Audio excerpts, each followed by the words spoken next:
Welcome to Panorama. Panorama is where we get to discuss, dissect, and disagree on topical issues of the day. Panorama runs on Women Radio from Mondays to Fridays at 12:15 p.m. My name is Victoria Owaifu, and today I'm not alone. I have Ibinabo in the studio with me. Hi, Ibinabo. Hello, Victoria. How are you? I'm good, and you? I'm very well, thank you. How's your day been? Yeah, you're here. Thank God you're here. Hmm. Yes, so you can also be a part of the conversation today by calling us on the studio line 07000 and 09025625455. You can also listen to us live from any part of the world at www.wfm917.com. And remember to follow us on social media at WFM917.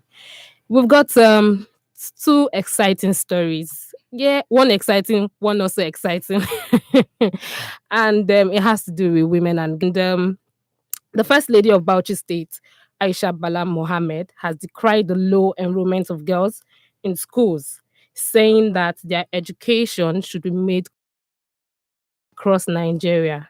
And she also said that education should be the first priority of every human being, girls inclusive, and even in the Quran. Now, some people do not go to school. Hmm. Some people feel like it's waste of investment, waste of time, and you should just focus on the male, the boy, since he's the one with the surname, and the girls will just grow up and marry off to some people. Now, I'm going to ask you, Binabo, Hmm. are there what do you understand by equal opportunities for girls? Because I know we've been clamoring, even on Women Radio, we always clamor for give the what you give to the male, give to the female. Let there be balance. And I just want to ask: are there opportunities for girls to go to school? We're taking it from the angle where we want to enlighten a lot of people that do not even see the need for girls to go to school. Hmm. Okay. This conversation is still around gender parity in, school enrollment and all that. I would just like to say that first off, co-equality is not a competition. Mm-hmm. It is a natural phenomenon. It's something that it should be a mindset. It's not something that one has to, persuade you to, understand the advantages and all that. Mm-hmm. What I always ask myself is that, like for me as a parent, as a mother, I have boys, I have girls, Mm-hmm. and you know, I watch them grow, and I've come to realize that whatever a boy turns out to be is what you have put into him. Mm-hmm. Whatever a girl turns out to be is what I put into her. So I see that there's this cordiality amongst them. There's mutual respect. There's nothing like, okay, you are the boy child, so you deserve all of the respect and you don't get to do much. You just cross your legs and enjoy yourself while the girl, slaves away in the kitchen and all of that. My boys go to the kitchen. Correct. My girls go to the kitchen. My girls can wash cars.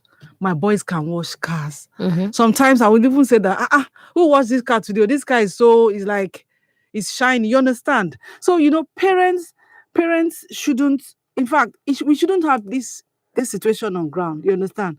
However, this is where we have found ourselves, and the conversation must continue until it gets to every corner of the country that every girl child must be educated. Like the First Lady of Bauchi said that she's almost clamoring for, there should be a law put in place Mm-hmm. that a girl child must be educated. It must be compulsory across the nation.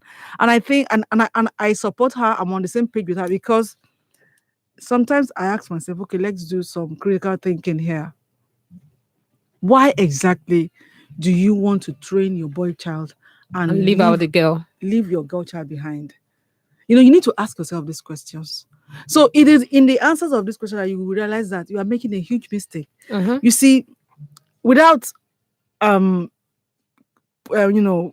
putting down or not appreciating what men are doing for their parents. See, let us not deceive ourselves. But the girl child does more for her parents, more so when she's older. You understand? Because as much as some people will say, when she will soon be married and she will go and bear somebody's name, Surname. no problem. But you see, we have a woman who is the WTO Oga at the top, and she is Ngozi Okonjo-Iweala. You understand? Yeah. Her surname, she has two surnames. Okonjo, her father's name, Iweala, her husband's Husband's surname. name. You understand? Yeah. So there is no, if that is your fear, then, you know, tighten your belt and put this girl in school and make sure that she gets the best out of education. Mm-hmm. So when she's getting married, she will bear your surname alongside her husband's surname. So Yeah. that, I mean, now if I hear anybody tells me my name is Okonjo, I say Okonjo. I remember Okonjo Iweala. Yeah. It's not only Iweala that reminds me of Ngozi. Okonjo reminds me of Ngozi Okonjo Iweala. So there is no problem. Train up your girl child. And also, women tend to spend more time with the children. So, I mean, what is the point in you having all of the PhD as a husband and your wife doesn't have anything? Maybe the maximum she has is The a BSc. BSc, secondary school. Do you understand? And then you now expect the best from your children, because that means you're going to be heaping all of the responsibility of their education on the schools. Are you getting it? Yeah. So we need to understand that to me, there is no disparity between a boy child and a girl child. So all of this parity, all of this disproportionate, this proportion, Proportionate. this It's understandable. disproportionate that is going on, that is in favor of the boy child, we need to I mean, it should be erased. We don't Mm. need it. Yeah. We don't need it. We don't There need is it. need to train the girl child. It's very important.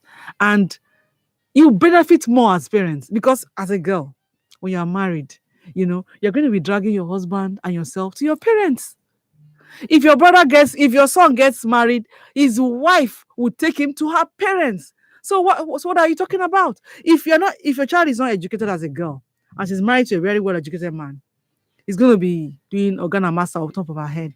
You understand? I should just be there And she will not even know the in the difference. corners, according to She what doesn't they say. understand the difference. You understand? Yeah. She's already feeling privileged that her husband, I'm married to a man who is well read. You understand? So she doesn't know what's right or wrong in some aspect could be. But when a woman is well educated, it doesn't mean she will not respect her. Respect is not hasn't got anything to do with education. Mm-hmm. It's where you bring up your child. You understand? So for a woman, some people will say if a woman is educated, she will not respect her husband. It's not true. I have seen lots of women who never went to even primary school. When they start with their husbands here, they go into, wrestling bouts. You understand? So, train up your daughter. It will benefit you. She's going to bring her husband, and you're not losing a child. You are winning two children.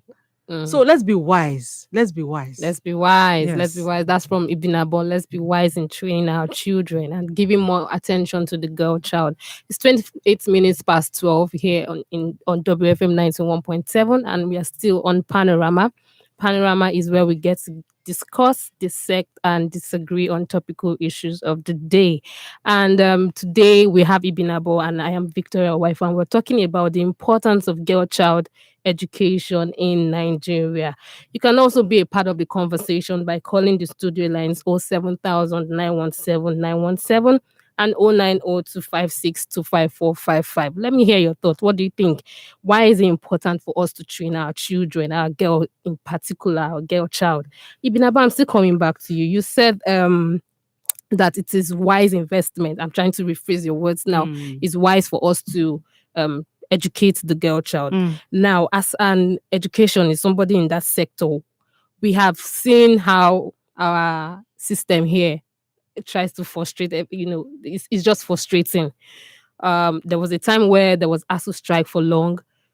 People did not go to school. Students didn't go to school, male and female. Everybody was at home.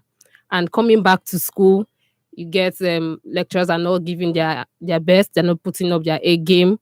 There are so many challenges to the education of the girl child, of the woman now.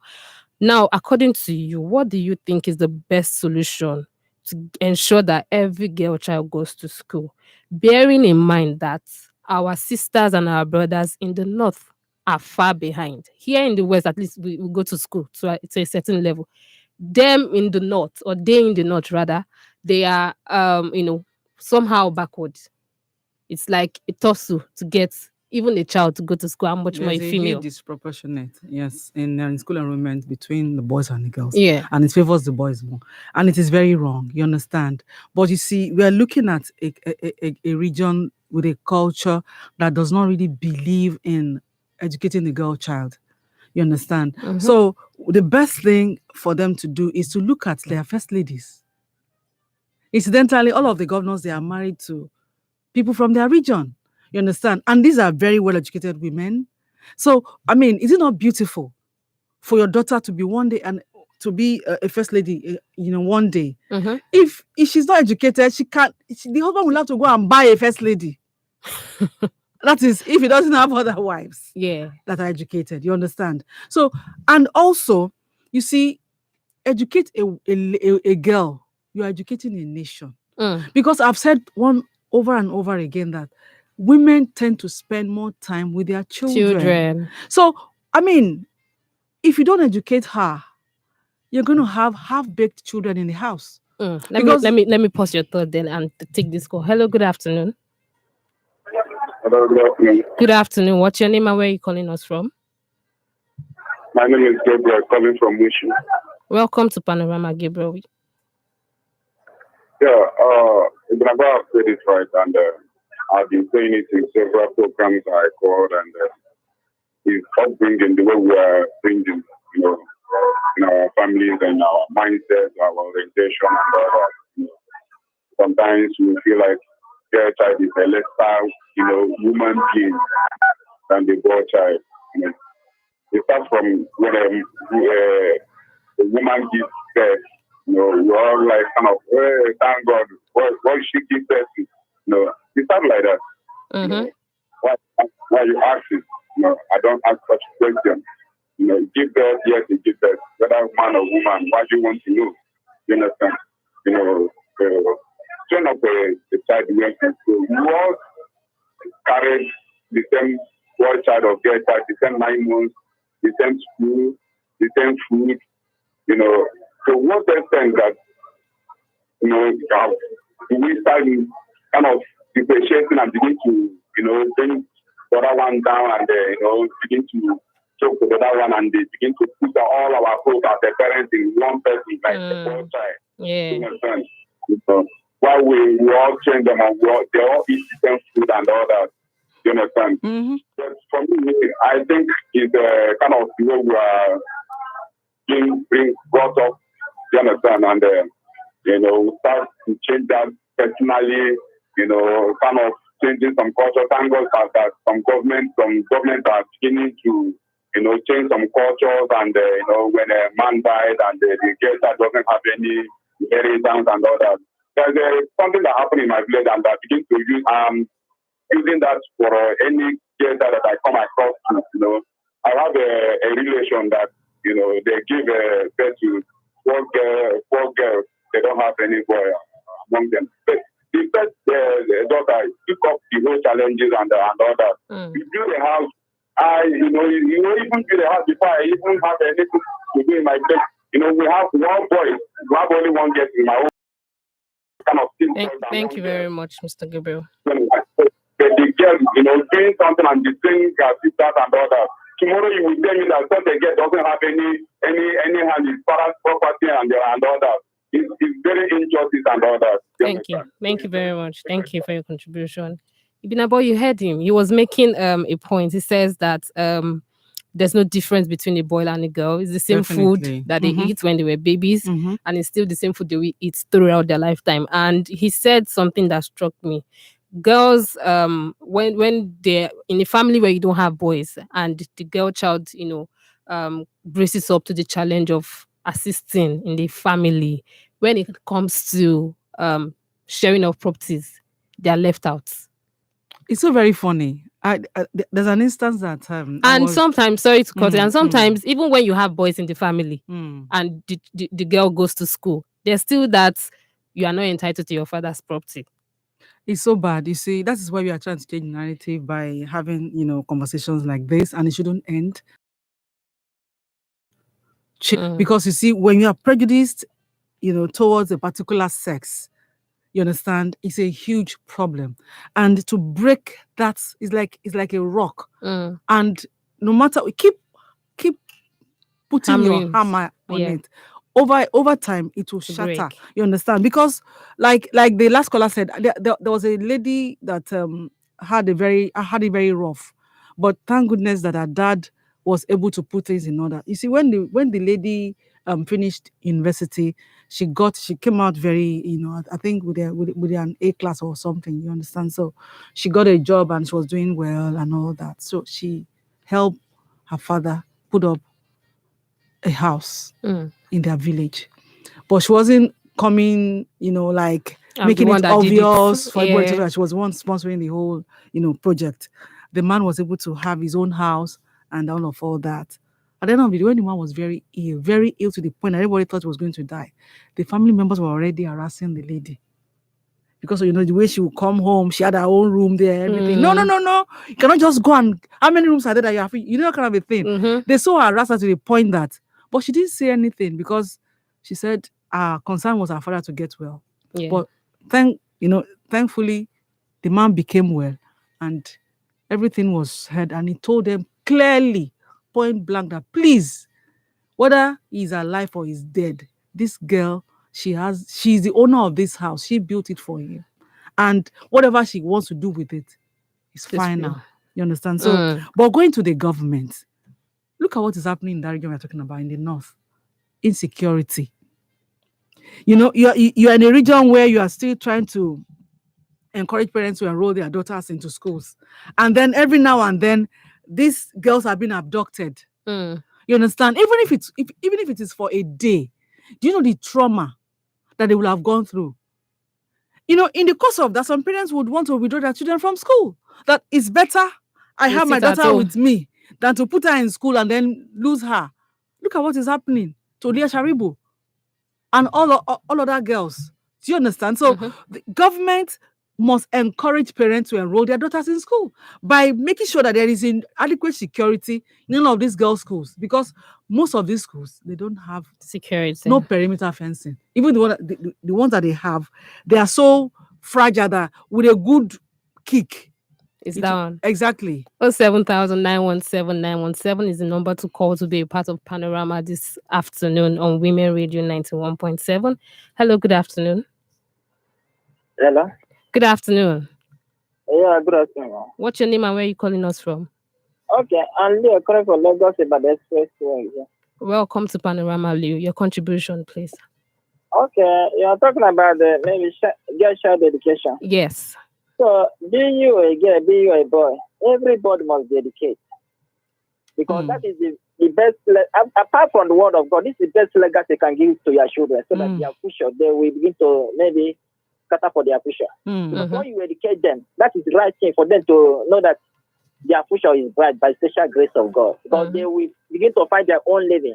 Whether you a girl or whether you a boy, you need to be educated. Because if there's something like that in Nigeria of nowadays, I believe that all this rubbish that's going on in this country will not be like that. Because everybody will be wise. You know that your life matters a lot. That you cannot take your life because of human beings. That somebody will not ask you to go and sacrifice your life. You know the value of your life. You know that you have a future, you have a friend, you have a sibling to take care of. So that is the meaning of it. When you educate people, people will know their left and right. But if you're not, everywhere just every nuisance, everything begins to reign in that country. That is good for the country, for the leader to give the children legacy of education so that everybody will know their left and right. Thank you, Leo. To do that. Thank you very much, Leo. Thank you for your contribution. Yes, and he's supporting what you were saying. That it's very good for us to send our girls to and school. also to advise parents. You see, you must educate your girl child. Otherwise, if you feel you are under a particular bondage at this time, you have not seen let it not be that in the future you will say you'll be calling this period your best period. You know why I'm saying this? Because already we know that the minimum qualification to partake in politics, I'm not talking about councillorship or chairmanship. I'm looking from if you're going to be a member of the House of Assembly, Assembly. if you're going to be a governor, if you're going to be a minister or whatever, or be in the National Assembly and all, or be becoming a president at that, you have to have a minimum of BSc, your first degree is a minimum qualification. So imagine a scenario where all the girls are not trained. That means there is even no future. There's no hope for them. There's no hope for them to be in politics or to hold any, important office in In the country. in the country. So there is need to train a girl child. We want a change. We want women in offices of authority. So he must train the girl child so Girl that she child. can have the right qualification. So at the end of the day, when the time comes, she can contest. If she doesn't have, irrespective of whatever she has, for that singular reason of not having a first degree, she can't contest for any high office politically. So what's the point? 20 minutes to 1 on Women Radio 91.7. This is still Panorama. Panorama is where we get to discuss and dissect and disagree on topical issues of the day. And I've got Binabo in the studio today. We were talking about girl child education and how important it is for us to send our girls to school. And that leads us to the next story that we're taking now. It has to do with Leah Sharibu. So Nathan and Rebecca Sharibu, that's Leah's parents, have come out to say that they feel that the federal government have abandoned Leah, their daughter, in captivity, and that it's a sad situation. Remember that Leah has been in captivity by the Boko Haram terrorist group for about 3 years. And to make it worse, we are now hearing rumors that she has given birth to another child in captivity. This has been the story of Leah and Leah's parents, and I cannot just imagine how painful and what they feel, they go through every day. So, Binabo, you are a mother, and you can relate to this story. Everyone can relate to this story. Losing your loved one by you don't even know where the person is, and there's no information coming your way to even keep you or try to keep your expectation. What are your thoughts on this story? First off, I don't want to even imagine that woman's Leah Sharibu's mom's shoes. They are too hot for anyone to step into. First, secondly, I want to tell the government that they have not only disappointed Leah Sharibu's parents, we are all disappointed. Nigerians are disappointed because I remember that our president, during his campaign for this tenure that is running now, there was a promise to make sure that Leah Sharibu will be released, and we are yet to experience that. You understand? Concerning whether she's pregnant and she has put to bed or not, you see, how old is she? Let us face reality. How old is she? She was only a little girl when she was abducted. So, and I mean, for her to have stood against all odds to say, this is my faith and I'm not going to change it. You understand? That shows a lot of strength. But you see, how long could a little girl like that stand by her, resolute, you understand, her resolve rather.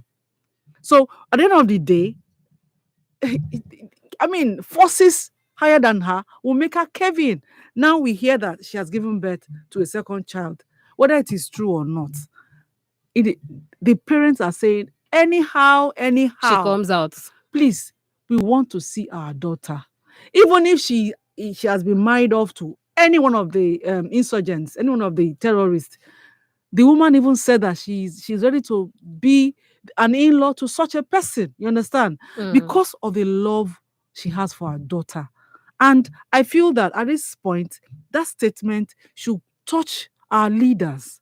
It should go down into their bone marrow and let them experience, let them feel it for a moment, the pains of this woman, and endeavor to rescue this girl.